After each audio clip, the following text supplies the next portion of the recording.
وہ کیوں نہیں ختم ہوتے؟ کیونکہ ہم یقین نہیں کرتے، ہم اسے یہوہ کے ہاتھ میں نہیں دیتے، ہم خود لڑتے ہیں۔ ہمیں یہ سمجھنا ہوگا کہ بوجھ یہوہ الہیم کے حوالے کرنے کا مطلب صرف زبانی دعا نہیں ہے، صرف زبانی دعا نہیں، یہ مطلب ہے کہ ہم یقین کر لیں، مطمئن ہو جائیں اور اطمینان کے ساتھ انتظار کریں۔ یقین کے بغیر حالات جیسے بھی رہیں، ہم ہر وقت اپنے خوف میں جیتے رہتے ہیں، لیکن یقین کا مطلب ہے کہ ہم اپنی دعا کے جواب کا انتظار کرتے ہیں اور شکر گزاری کرتے رہتے ہیں۔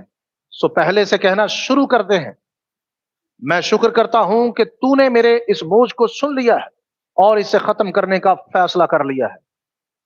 میں شکر کرتا ہوں کہ فلاں بیماری کے لیے، فلاں قرض کے لیے، فلاں پریشانی کے لیے، فلاں مصیبت کے لیے میں شکر کرتا ہوں، تمام دکھ کرب پریشانی بیماریوں اور قرضوں اور بدروحوں اور جادوگری کے لیے میں شکر کرتا ہوں کہ تو نے ان سب کو ختم کر دیا ہے، نکال دیا ہے اور ان سے رہائی دے دی ہے۔ اسے ہی صلہ کہتے ہیں، یہوہ کو موقع دینا ہی صلہ ہے۔